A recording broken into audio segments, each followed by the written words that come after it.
we have what we're calling two circles, and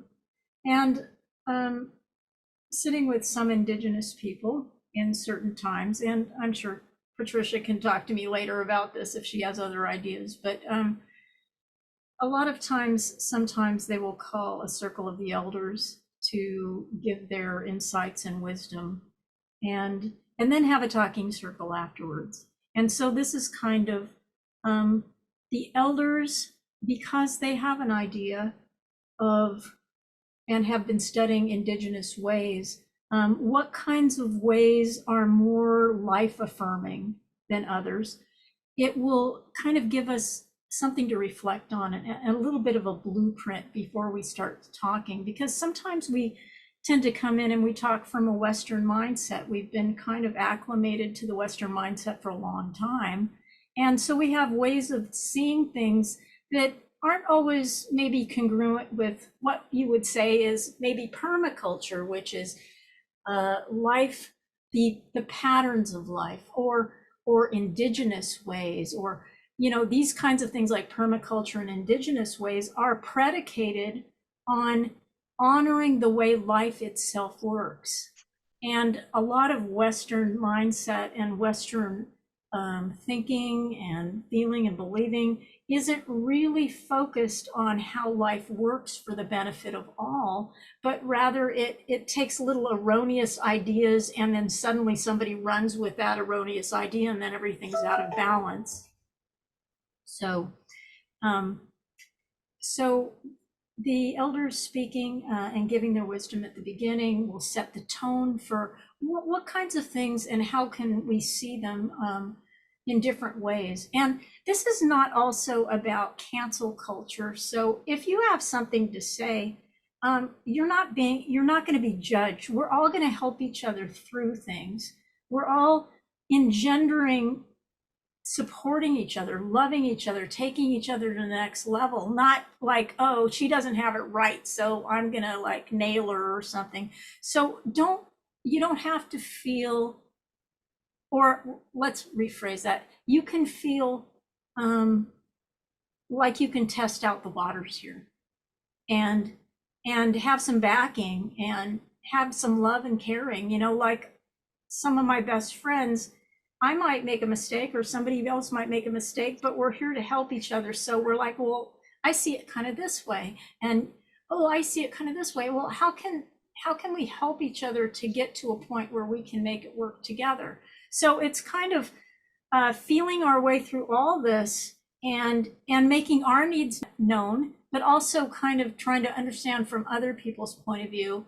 And how can we kind of create a world that really, really honors our truest needs, and find out where our erroneous thinking is and kind of take it out of the equation. And Patricia's such amazing elder on that, because her Indigenous change process really speaks to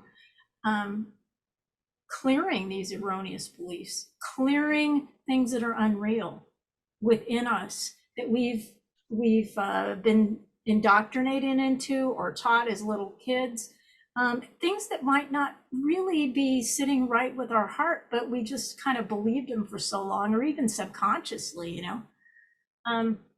So what I would like to do is, so after our first wisdom circle, then we'll go into the talking circle.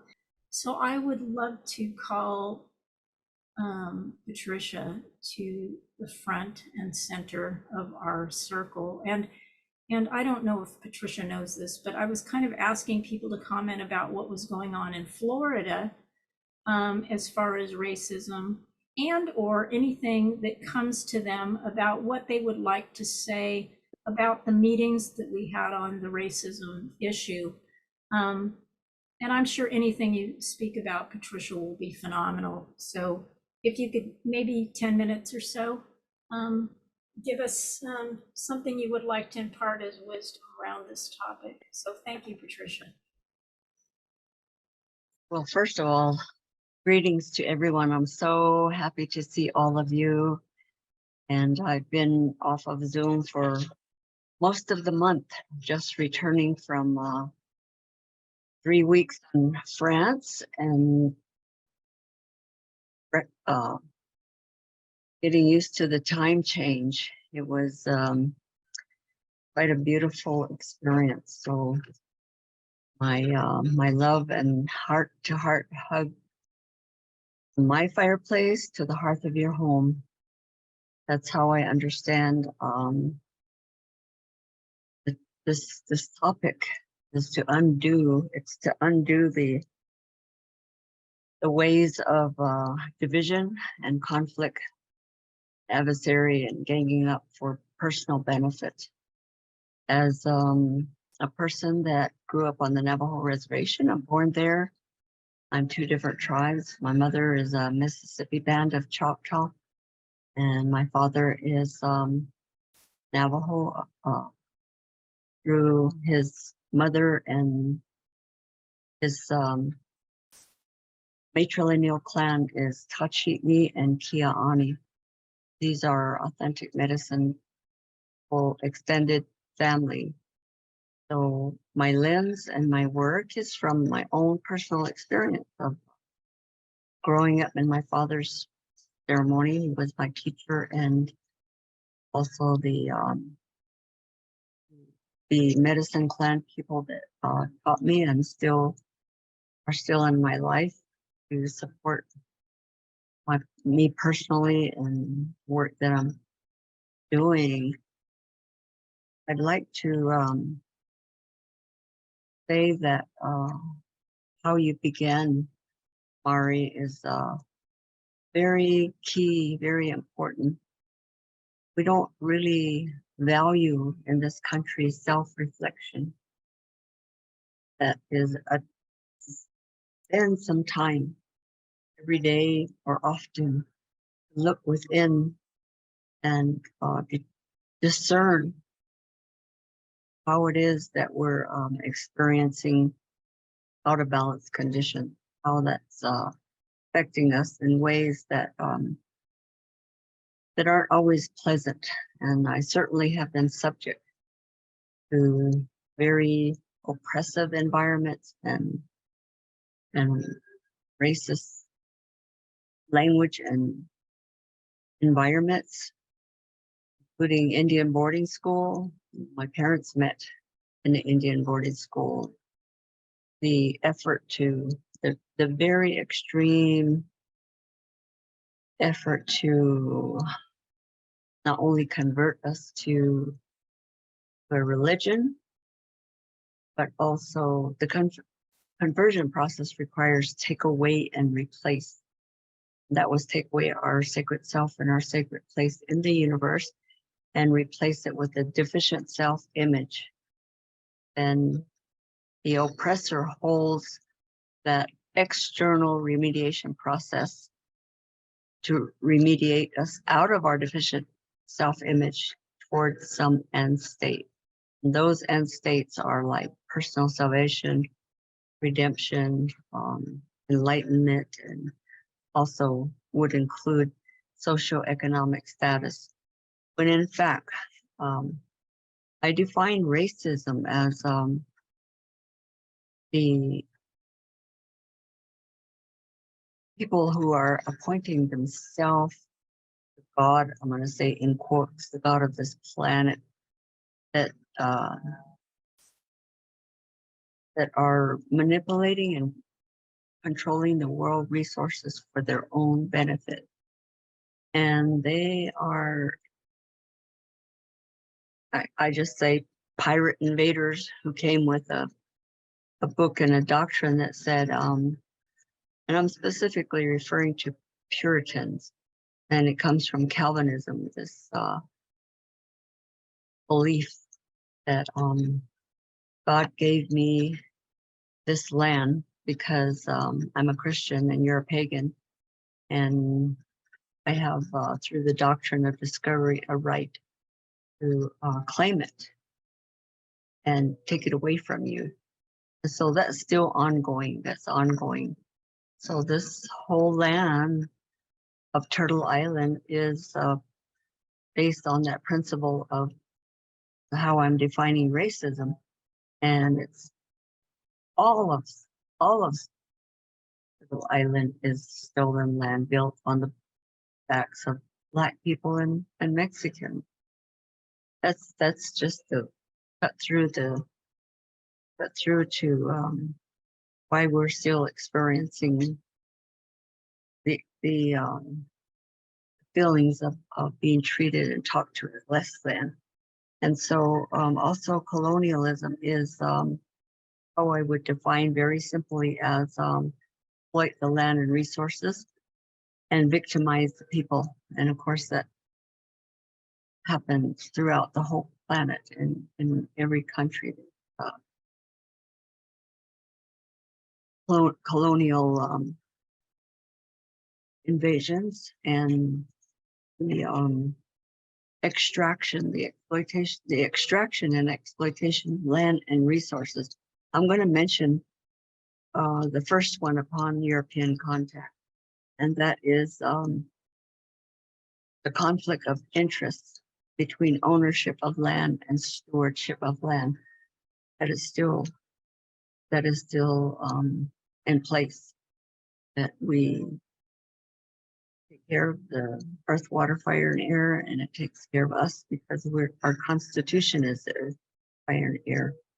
So this conflict of interest,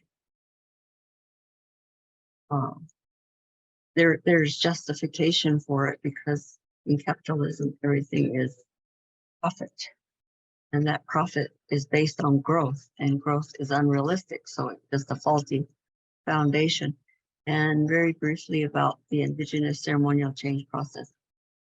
It is based on authentic ceremony, naming the out of balance condition, identifying the root cause that maintains and perpetuates that out of balance. So this talking circle is a way to empty without judgment, without punishment, without condemnation, a way to empty all of the ways that we're affected and need and require that we speak our truth out into the etheric network or the web of life with witnesses in order to just deconstruct it, cleanse and purify it, to take down those thoughts. And every ceremony is requiring so it's coming from actual ceremonial practices and processes. So they don't come from English, but after the emptying of talking circle, like I said, requires no judgment, no punishment, and no condemnation. Then the reframed experience our original instructions as a humane being, serve in the world by living the loving way as a way of life. How I understand it, simplified, is just basic making the decision for the greatest good for the greatest number of people. And there are people with no conscience due to the atrophy and non-use of their conscience, but just absolute use to make decisions for the benefit of everyone. And so we must help each other and realize that we can do our part, and each of us has a genius gift, inspire and motivate each other to do each of us part. And thank you so much. Like I said, I'm acclimating from the 12-hour flight. And Maria was in Los Angeles on a layover. I wanted to contact you, but glad to see you and each and every one of you. Thank you. You too. Thank you, Patricia. That's such a perfect segue into the reason to even have a talking circle, to do this emptying, and utilizing the talking circle as something to do emptying with. That's just phenomenal. Patricia is one that ancestors is dedicated to being in alignment with her precepts, because they are really an embodiment of the truth, and where life really is in alignment. And so even in our website, we acknowledge Patricia for that. I would like to pass to Ukumbwa to take us on his journey. So. Thank you for that. And thank you, Patricia, for that amazing offering. Turn this off, sorry. I guess what's been coming up for me, I think the Florida issue is an interesting touch point, and I guess I wanted to bring that up, at the suggestion of Mari, because what struck me about what we've been hearing out of Florida and the United States settler colony, I think a lot of people are expressing some kind of surprise, and I think it's really important to be appalled by, say, the statement, of Ron DeSantis, that, African people gain some benefit from being enslaved by Europeans. And also, the move to disempower African truths of our experience, not only here on Turtle Island, but in Africa and other places in the world, through, a distorted sense of history, which is also what, they're trying to do in Florida, if people didn't know that yet. I just, what dawned on me, as I listened to the news and other ideas about it, is that what Ron DeSantis, I guess, as the so-called leader of that process there in Florida, which we have to understand is a systemic statement in Florida. It's not just him; it's a system of racism and of white supremacy that he's a part of. That all of that is not new. It was in place. These ideas were in place with George Washington and before. So this is not a new thing that's happening in Florida. This is an old thing that's happening in Florida. All right. And I think we have to keep our perspective on that, because there's a lot of people in this country that tend to have this romantic idea about, the intent of the United States. And some, and I hear it on the mainstream media a lot about, well, the things that are happening right now, we're just trying to protect our democracy and all this kind of stuff. And there's some really nice patriotic mumbo jumbo that's coming out right now. But it's disingenuous and it's incorrect.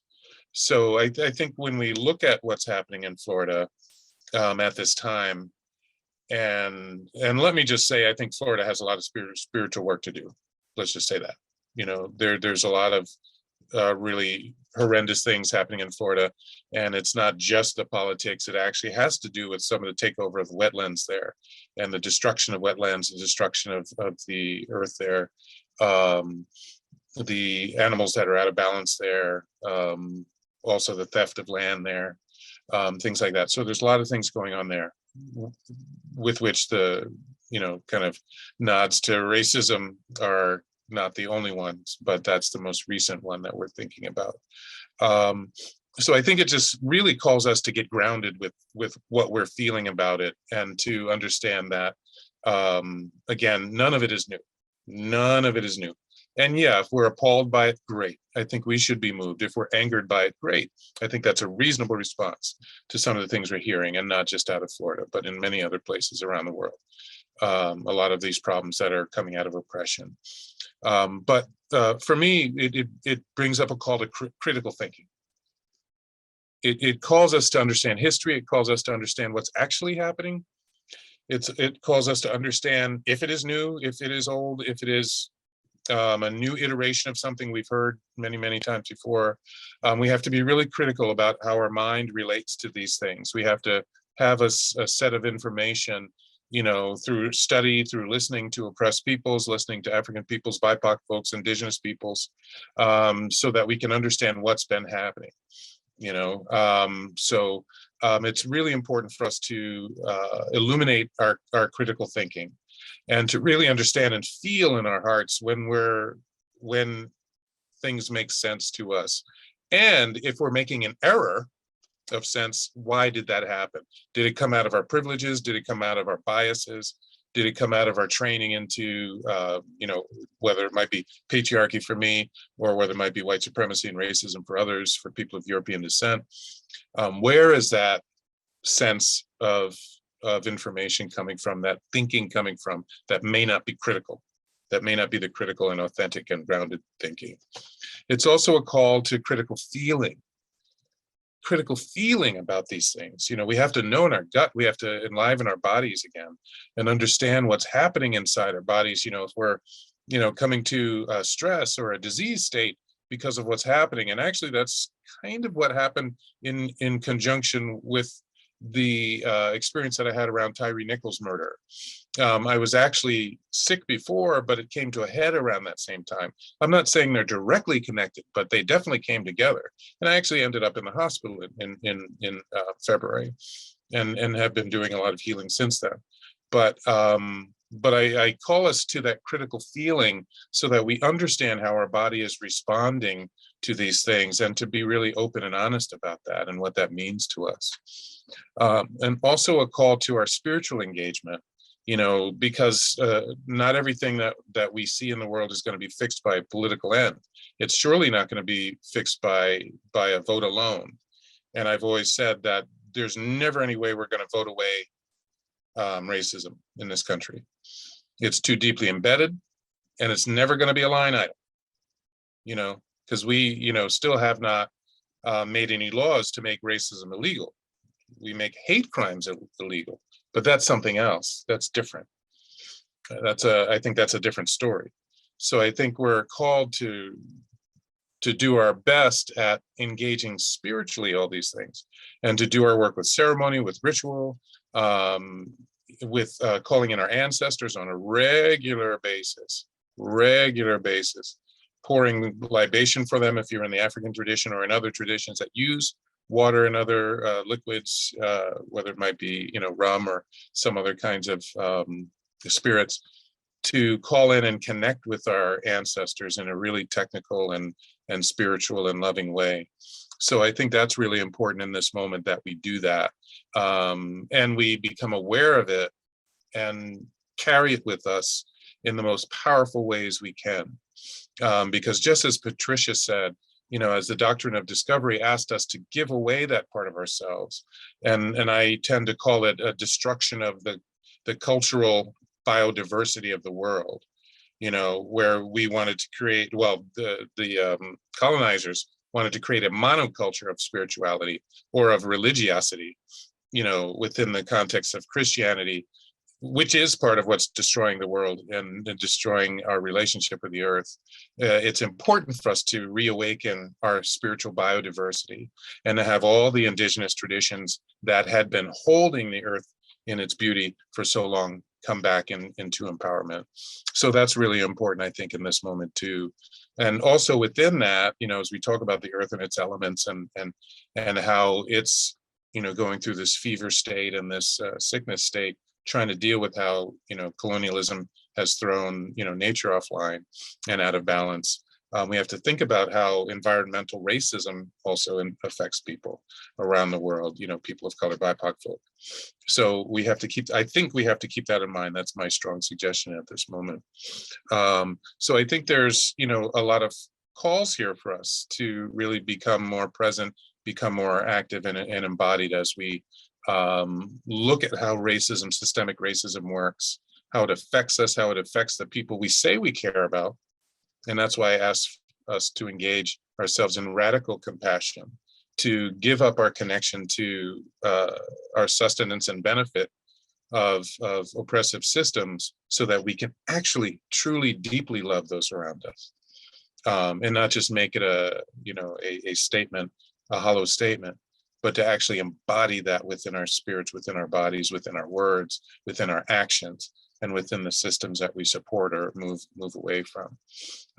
So that's really what came up for me around this moment, and I really thank Mari and all the people who created this opportunity for us to speak, and I give it back to Mari in this moment. Thank you, Ukumbwa.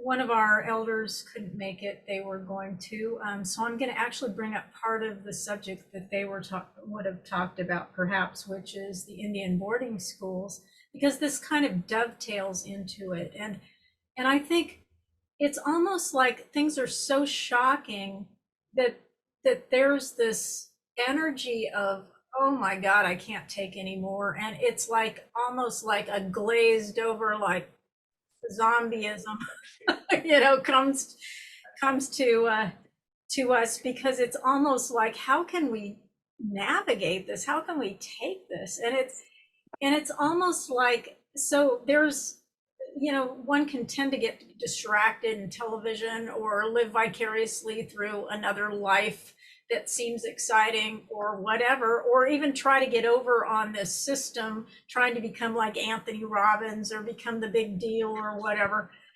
But in a way, I think, all of us know that it feels like there's really nothing under us to support us, except for the earth, that is, maybe, and the ocean. And that if you're left out to dry, what's going to happen? And I just can't imagine that this is a good feeling for anyone. It creates stress. It creates trying to come up with plans constantly to make money. When somebody originally took this land from others and then imposed all these mortgages upon us, and then got us into this whole thing where we need more and more, faster and faster, and all this stuff. And this stuff is actually making us sick.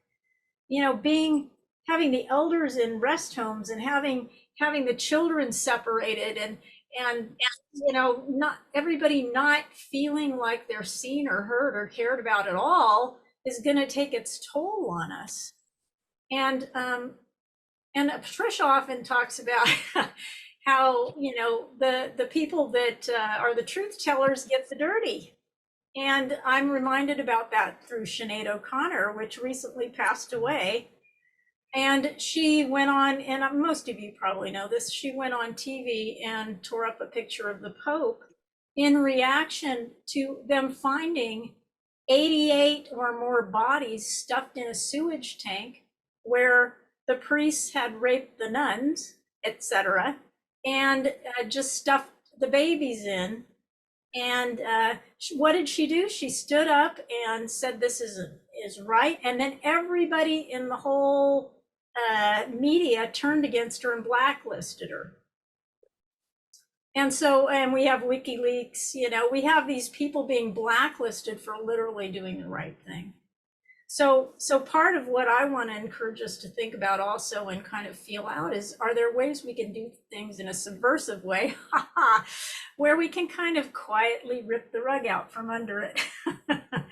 Because it's like and also if we all kind of are doing it, and many people are doing it, and many people are questioning things at the same time, then there will be no way to pinpoint one person like Martin Luther King or just whatever it is, that we all can do it in a loving way, a kind way, a way that's a different way to start remaking this life. And because nobody really, I don't know one person that really wants to sign up for the way this is.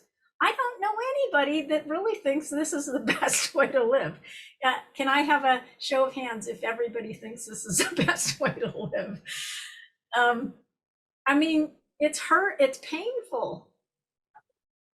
It's painful. And when Patricia's talking about this as an emptying circle, this is room for crying. This is room for speaking about this disconnection that we feel with each other, that nobody's there for us, that this, this is painful. And to be pitted against each other, because somebody wants to control everything and then decides, oh, we can pit this person against that person, and then they won't know what we're doing, and we can manipulate all this. What kind of consciousness or what kind of fears or what kind of entities, I'm sorry, it could be any, are trying to get all these things to happen, how afraid are the people that they can't control?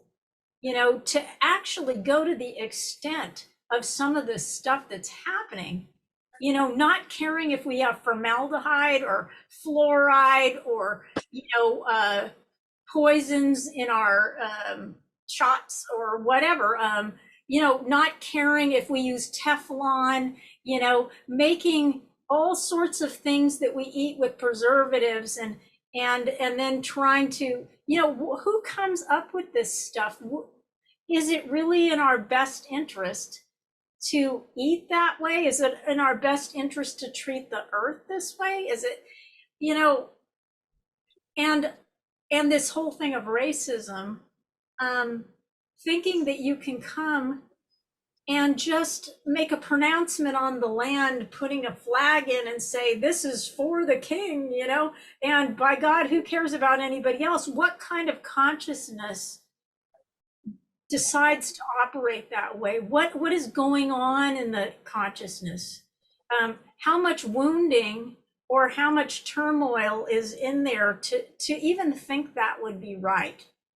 So where did we step off into the wrong direction? Or did we just start taking one step after another very slowly, and then suddenly we end up in left field and we can do anything to anybody without any conscience?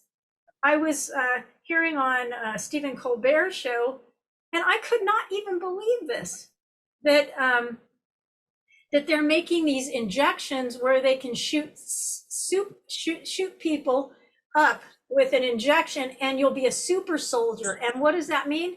You suddenly don't have any conscience left. Now, if this is actually real, what kind of mind is thinking this is a good idea? And is it a mind that really belongs in leadership?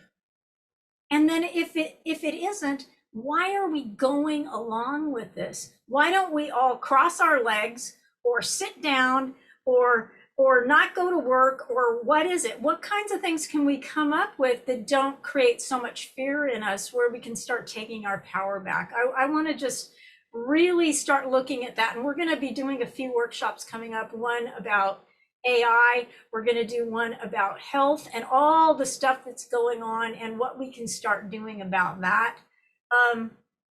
And then as we keep on bringing these ideas together, and then different ideas about what we can do, perhaps buy land, perhaps start farming, perhaps replace our lawns, it could be anything.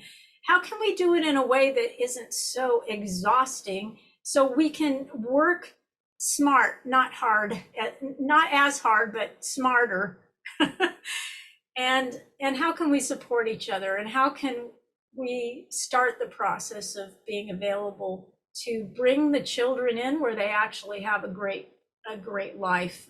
How can we support them to create that great life? And as far as, let's see, how much time do I have left, Ukumbwa? Do you know? I think you were at 53 minutes, so I think I have 1 more minute left.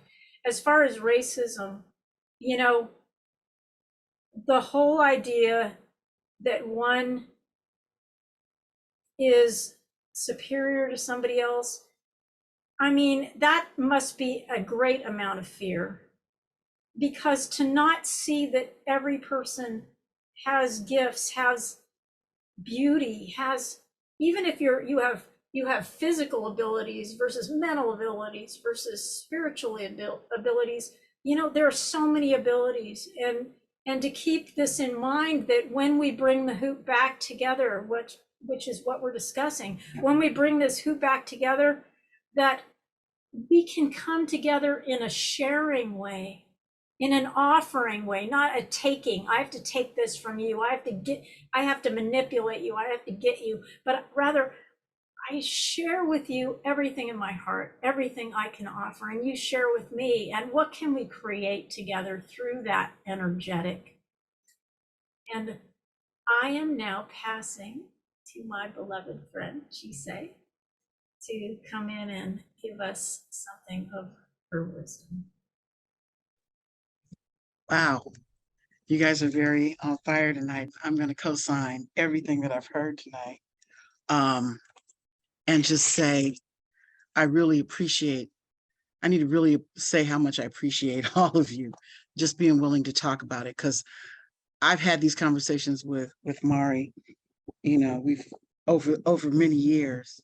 And I think some of the things, that bear repeating, what the hell, the doctrine of discovery, really? Can I come to your house and discover you? What are we talking about here? That's the way I put it to my students in class. Can I roll up in your driveway and plant a flag and say, all this now belongs to,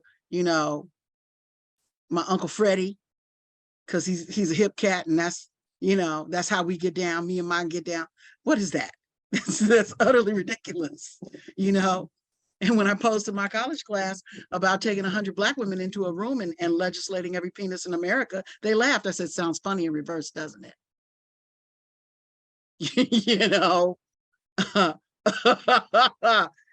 which begs the question, how come it doesn't sound funny when people are actually perpetrating? Because we've gotten inured to it. We've gotten used to, forgive me, the fuckery. And that's what our education has been for, not to awaken the latent genius in our children, which is why we're behind everybody in the developed world who wants to call themselves developed. Because, we're not doing what they're doing in Finland. I'm sorry. We're not. So here we go again. I find myself sometimes speaking from a place that there are certain things that every Black American knows. And I won't just say Black American, everybody who looks like they're Black, because everybody in America who looks like they're Black isn't of African descent. But if you look like you're Black, because America is being run by a group of people who see basic shapes, okay? And the truth of the matter is, you don't get to be what you are in America. In America, you are what you look like to the authorities. So it wouldn't matter. You could be descended from 1,000 years of Brahmin scholars, like my Sanskrit teacher's daughter, but because she looks like she's me, she gets treated by the police like she's a descendant of a slave. Why? Because, we don't believe in education. We believe in indoctrination. Looks like a duck, walks like a duck, quacks like a duck. Must be a duck. So here we go, right? I think there needs to be, and I think we're going to address this later on as we break out, but there needs to be, when Black people began to, quote unquote, wander around post-slavery, those 2 years or 5 years that we spent wandering the roads on foot looking for our families. When we were wandering around, the sisters were also building freedom schools. Not the sisters alone, but, that was a time where the gender division in labor was very real, and Black men had bigger fish to fry. So those establishments of those freedom schools, a lot of that energy was left up to Black women. That's not to say that Black men weren't magnificent scholars, as we saw later on coming out. I'm sorry, excuse me. As we saw, historically, coming out of Reconstruction. But American people don't know squat about America. We don't know anything. The children know nothing. I'm somebody who's taught every grade there is to teach, from preschool all the way up through college. I mean, the only group of people I haven't taught are people who are doing postdoctorate work. Okay. But there is a reason that we don't have a history. We don't teach the history of science and invention. There's a reason American children can't tell you off the top of their head who invented the television, who invented the hard drive, who invented the ATM. You know, there's a reason for that. There's a reason that most of them can't tell you the name of the person who allows everybody to flick on a light switch. Because if you started talking about these people, you'd have to talk about what became of them. And what became of them says everything that we need to know about classism, racism, colorism, sexism, and almost every ism that's used to leverage and exploit, because that's what isms are used for. Every ism is a mechanism of exploitation used to steal from people who are helpless. Racism, sexism, ableism, you know, Americanism, all of our isms. So there's never going to be anything taught like Ukumbwa, getting to what Ukumbwa says, racism is not on the agenda. You know what I'm saying? But it's not just racism that's not on the agenda. It's all the isms. Anything that would squash an ism is not going to be on the agenda. Hence, you know, your average American high school graduate. The Fortune 500 will no longer accept an American high school diploma. It has to be an international baccalaureate diploma if you want to go straight to Raytheon from high school or straight into the Fortune 500 in any capacity from high school. You have to have an international baccalaureate high school diploma because they know that this has been PAP that these children are getting.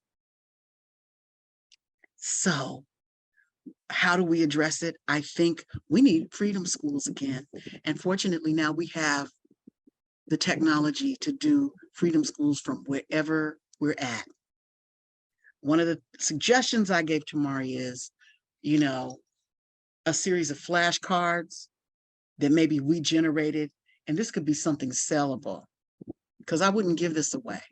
I would, but the reason I would charge for this is because people need to feel like they got skin in the game where knowledge is concerned. You know, they might be on a, you know, we could create it and it could be on a sliding scale, or, you know, we could figure out some kind of slant pricing for people who might not be able to afford it as well as other people. But we need to talk about how we got where we are technologically, because when these children start seeing that pimping your genius down at the local, you know, plantation maybe won't get you what you think, then we get a different child, we get a different adult, we get a different thinker, we get a different conversation. They've already started this conversation. We are behind. When these babies went in and decided to show up, decided to buy tickets to Donald Trump's little rally and then not show up, do you realize they didn't even leave their houses and they messed with the president? A bunch of children pressed send and messed with the president without leaving their houses.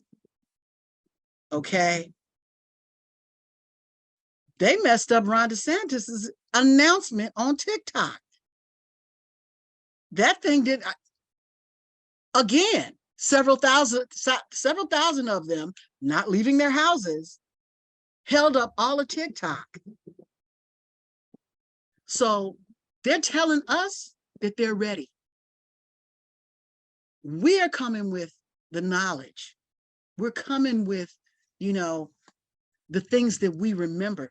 Nobody believes that Christopher Commission BS about how Kennedy died. That's kinesthetically incongruent. Nobody, find somebody who's going to raise their hand that that's the truth. Nobody believes that. Why? Because your body knows a lie when it hears it, even if you don't. So what we're talking about doing is opening up conversations that are long overdue. And not just opening up conversations, but creating cultural product that affirms the intuitive living reality of a whole set of generations that's behind us. That is, I think, the starting point, the living filament of what needs to be carried through. I have had the good fortune of having a lot of young people, actually 2 generations, you know, my daughter's generation and her little crew that are in their early 20s, and my godchildren who are in their mid to late 30s. And I'm looking at the things that they're facing. These children can't start a life. They can't afford to start a life. So these fools who are, most of whom are older than us, who are making a lot of these decisions, there's going to be a rude awakening. These children aren't having children, and they're not going to be forced into it. Because what was the first response after Roe versus Wade was overturned? These boys went out, and in some states, vasectomies were up by more than 100%. They're banking their sperm, and they're getting snipped so that they don't make any mistakes, because they can't afford to have to pay child support randomly. You know, because these children are staying, I mean, you know, now with what a college degree costs, just a basic BA, you could be, you're in debt for into your 40s or beyond. So we're talking about children who can't afford to have children, start families, nothing. And people who can't afford to have children and start families don't buy houses. And they don't buy refrigerators. And they don't buy cars. You know, perpetual growth. There's another name for perpetual growth: cancer. And what we're talking about is firking out a whole several generations of cancerous thinking. And if we don't join these children and support them, they're going to do it without us, and they're going to hand us our hats. So we might as well get on the bandwagon. That's really all I have to say about it. Thank you so much, Murray. I'll give it back to you. Oh man. As you can tell, whoever's here for the first time, we don't mince words, and we're here for it. We're really here for it. And I would like to be here for you too, and hear what you have to say. And I want to call Cynthia up to start facilitating our talking circle, and she's going to pull a document up and just, you know, empty. Tell us your feelings. Tell us anything that's coming up for you around this, anything that you feel about racism or just what's happening, any ideas about pulling together and working together, you know, anything about, you know, non-enemy creation, like Patricia says, anything about the whole process, the ceremonial change process, about calling it how it is, emptying it, identifying it, seeing the truth. You can't play New Age, don't talk about it, and be willing to see the truth of things. That doesn't mean you just stay and you just get angry and just stay angry, period. It's about really finding a solution to it, seeing it as part of the process, you know. So, and then emptying it, saying what's not working, and then comes the healing, and then comes the, yeah, let's strip that out of the consciousness, let's strip that out of the system, let's strip that out, and then re-identify what is the real system that spirit has each of us know internally. The real way to do things that will benefit everyone and benefit all life on the planet. So beautiful. I'm now handing to Cynthia to start the talking circle. And go ahead, Cynthia. Thank you, Laurie. It's very much an honor to be here with all of you. I'm Cynthia Clack Cunningham, and I'm a certified facilitator of talking circles with Four Worlds Institute. And I just for those of you who may not have participated in a talking circle before, just wanted to go over some general guidelines. And whenever you're ready to speak, you could raise your hand either physically or you can do so in the reactions menu at the bottom of the Zoom window and introduce yourself with your first name and then go straight into whatever you wanted to share. One person speaking at a time, and at the end of your sharing, you could pass to the center, share from your heart, share from your own experience, and be eager to learn from different perspectives. Actively listen with love and compassion. And remember, everything that is said in circle stays in circle. And after everyone shares once, if time allows, we may start a second round of sharing. And if when you see a facilitator give a T sign or the time sign, that's just a sign to begin to start wrapping up. And I'm also going to stop the recording.